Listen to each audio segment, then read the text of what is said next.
on this campus has a whole range of different specialties. And this particular building is all about rehabilitation of people who've had spinal cord injury or brain injury. As you know, the brain and the spinal cord are the central nervous system, and then we have the peripheral nerves that travel to all the muscles and the rest of the body to send messages down to produce movement or bring messages in to bring us feeling that we can feel.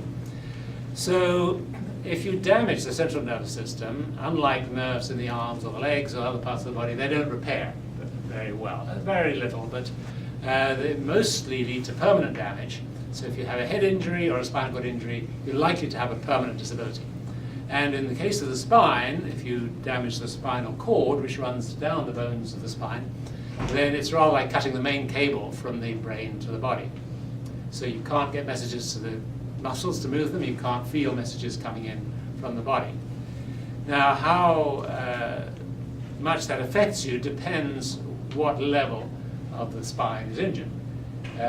Obviously, if you damage the spinal cord high up near the brain, most of the body is cut off from the brain and most of the body is paralyzed and you can't feel most of the body. If you damage lower down on the spinal cord, then the upper part of the body you may still be able to use. You may have the use of your arms, but you may have paralyzed legs, so you'd be paraplegic. Whereas if your arms and your legs are paralyzed, you're quadriplegic or tetraplegic. The other thing that affects how severely disabled you are is how completely you damage the spinal cord. In the past, very often accidents caused complete loss of function, loss of traffic going down the spinal cord. So you had no movement or no feeling. With sometimes better resuscitation, better acute care, people retain some function, some messages get through, and so you may have some movement, some feeling, but you may have some abnormal function too. You may have pain, for example. And so it's not always an advantage to have painful messages coming through to the brain. But regardless, if you are paralyzed and you're just feeling, then for most people that's a lifetime disability. And so it's necessary to come to a place like this, the spinal cord injury unit, to learn a new lifestyle of living with paralysis, living perhaps with the use of a wheelchair or other equipment. And if your own muscles aren't working as they used to, you need a lot of assistive technology. And so disability can be reduced. You can get function back even if not using your own body by using all sorts of assistive technology. And so that's obviously what you've been looking at in the course. And this is one of the most severe disabilities people can have. It often affects young people, climbing accidents, car accidents, sporting accidents. But it can affect older people as they get arthritis in their spine. Or sometimes it's not injuries, it's diseases like multiple sclerosis. So we see all of those here, but this is focused on veterans that happens for. There's also a similar unit like this in the Santa Clara Valley Medical Center in San Jose, where they treat people who are non-veterans. And then we're all affiliated with Stanford, where people sometimes go for their acute care or their surgery, and where they're sometimes first diagnosed, or they come to us from all around the country. We take people from all around Northern California, Nevada, and the Pacific Islands. For many students, this is the first time they've been into a VA medical center. So if you could talk about the VA in general and about the Palo Alto VA, that Sure. I think would put everything in a better context. Right. So the VA, or Veterans, the Department of Veterans Affairs, really grew up mainly after the Second World War to deal with the veterans who came back from war, who were injured, large numbers of them. And so it's set up on the idea that if you've been injured in serving your country, then your country should provide you with medical care for the rest of your life. And particularly for a major injury like spinal cord injury, the care is generally provided for the rest of your life. It depends a little, the benefits you get, on whether you were injured in active duty. For example, if you were injured in Afghanistan, you may get more benefits than if you just tripped over the curb at home while you happened to be, if you had ever been in the military, if you'd ever been in the Army, the Air Force, Navy, or Marines, or Coast Guard, or Reserves, and you have a spine injury, you're generally entitled to lifetime care in the VA. That's different, of course, from a lot of private health care, where we have a very big variety of different ways of providing health care with different insurance companies. been a big debate about lifetime caps of insurance, pre-existing conditions, but the good thing about the VA is that it does provide this comprehensive care for life. So it's like a national health service for veterans. And that's what you need if you have a paralysis, because it is going to take a lot of comprehensive follow-up for you to have a good quality of life for the rest of your life. And I think many people will say that it's possible to have a very good quality of life if you've learned to live this new lifestyle and to be able to make a good life and be active, travel the world, get married, have a family, and be fully independent. Certainly if you have the use of your hands. If you have less use of your hands, you may need assistance and assistive technology. So if you have a spinal injury, you're fortunate if you're a veteran because you get pretty lifetime care. We'll show you a couple of different kinds of assistive technology today. Some of it is to do with sport and recreation, adaptive sporting equipment, because not only are people interested in getting back to work, but they want to be able to take part in sport and exercise, but you may need modified sporting equipment to do that if you don't have all your muscles working as they used to. So that's something that we have a team of recreational therapists here who are very active, not only in normal working hours, but evenings and weekends and traveling to sporting events. And they can tell us a little bit about what they do for recreation, which is an extension and a complementary thing to physical therapy and occupational therapy. It gets you out of hospital and gets you back into society. Because some people find it difficult initially to reintegrate society. People that feel awkward going out to a restaurant or the movies in a wheelchair or meeting with their family. And so introducing people back to feeling comfortable with society is an important part of getting back to being independent. The other kind of assistive technology we'll talk about is communication and control technology, where especially if you have a fairly high spinal cord injury, you may not be able to write or type, and you can speak, but how do you control things around you, and how do you communicate?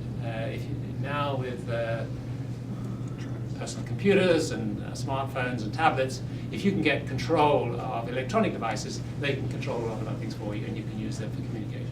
So we'll see some of that as well. First off, though, let's have our colleagues from recreation therapy say a little bit about what they do, and then they'll be able to show you some of what they do. Great. I'm Jessica. Boy.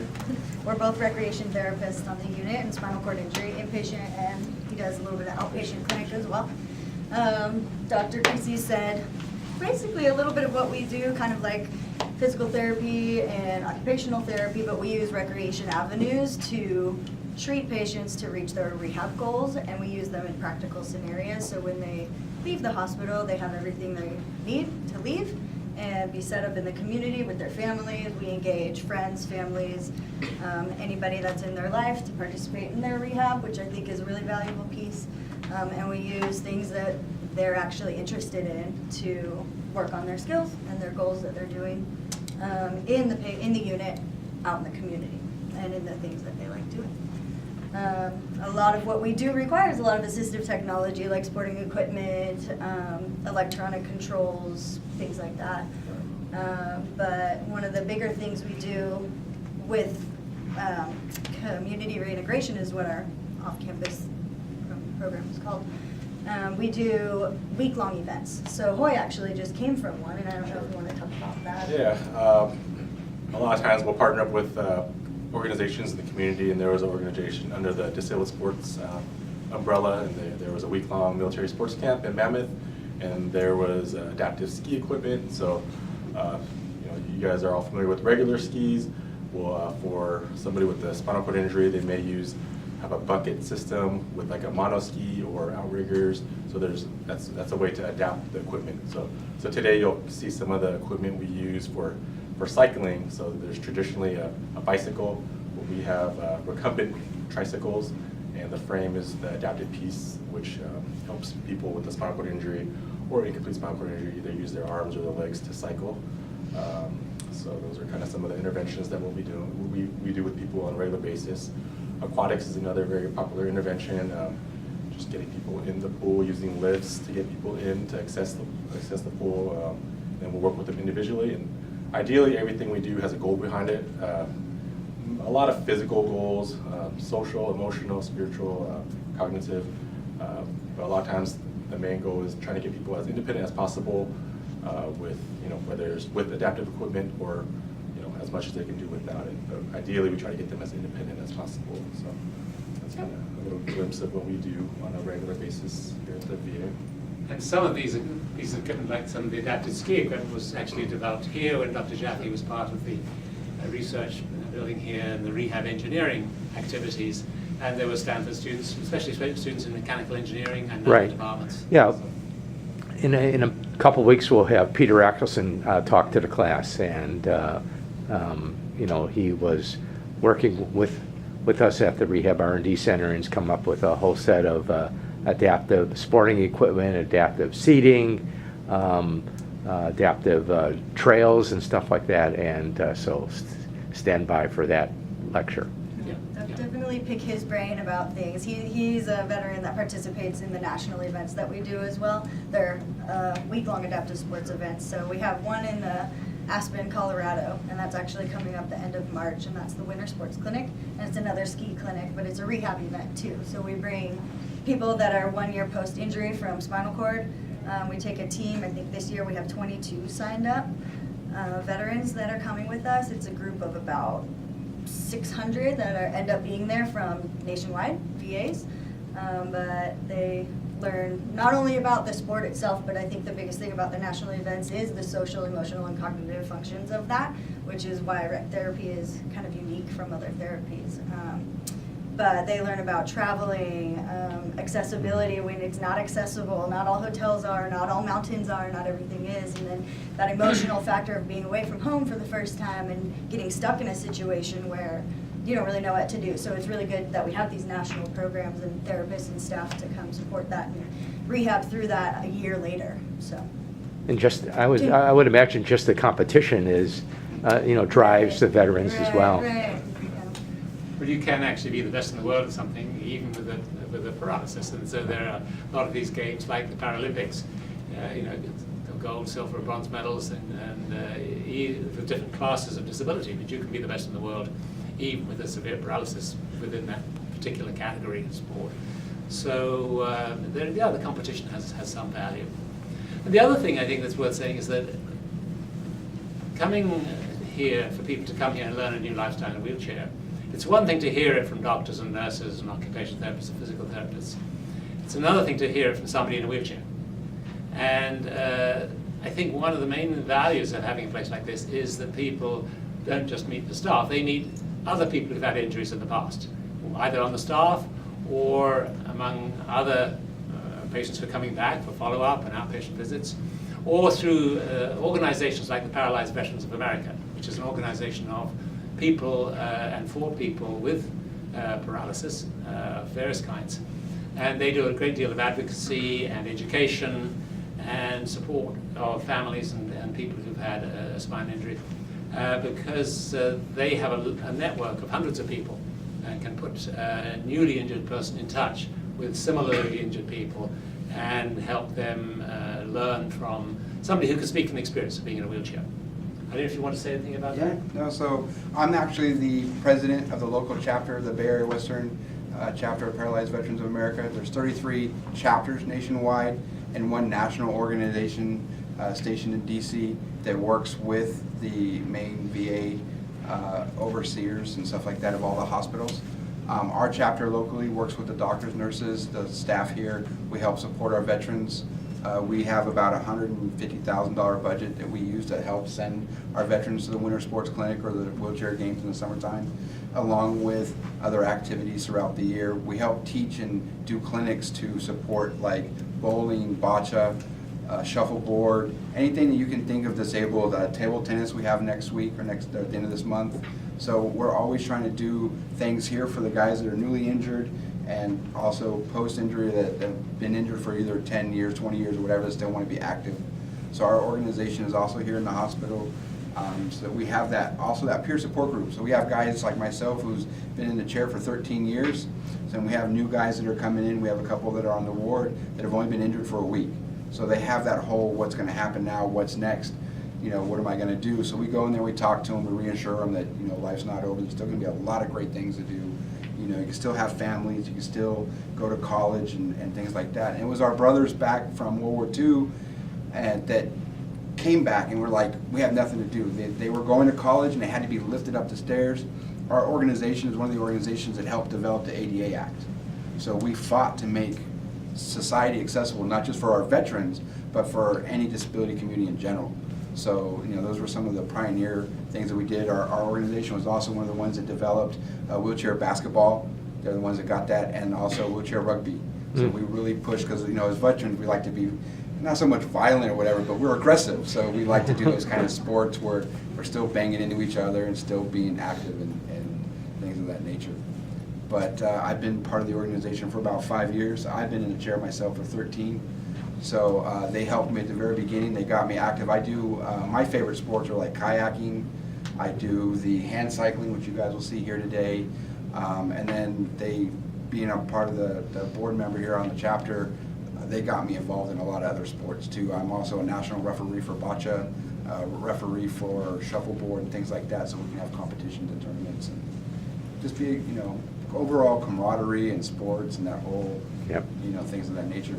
So if you have any questions or whatever, feel free to reach me on the side or talk or answer questions, any of those kind of things. My name is Reese Lavasser. I served in the military for 10 years, from 1992 to 2002. I served at the beginning of Desert Storm and the first part of Iraqi Freedom. I actually got injured on a motorcycle in 2005 after I got out, so I am not what they call a service-connected veteran. I'm a post-veteran. So I get the full medical care, but I don't get the financial compensation that some of our other veterans get. So then that comes back to the things like this. So, but again, I started off on the civilian side because I had my injury and I didn't know the VA would help me. So when you look at a wheelchair like these are customized for our height, our weight, our width. These things are almost $3,000. So when you're talking about civilian insurance and you're on Medicare, Medi-Cal, if you don't have good insurance, you're coming out of pocket for almost 2/3 of the price of the wheelchair. As with a VA, as long as you need something, they prescribe it to you. So things like that help cut our cost. And then there's other things that people don't think about, what we call disposables. That's things like catheters, diapers, gel, gloves, all the things that we have to use on a daily basis to manage our daily routines. That again becomes costly on the civilian side compared to the VA. The VA provides all those kind of medications and medical stuff for us, which is, I guess, we serve for our country, so we rate a little bit of the benefits from that, which is awesome because it was kind of hard to do with the budget that you have with a disability. So I suggest we divide it in half. Okay. Maybe down here, this half of the room, go with you to the basketball court. This other half, you want to come with me, we'll go to the inpatient ward. And then after about 15 minutes, we'll switch over so everybody gets to see both kinds of technologies. All right, so through there, to this side with me, that side with them. Let's go to the They'll basketball show you court. where to go and I'll show you. Very cool. Okay. Thank you. Let's go.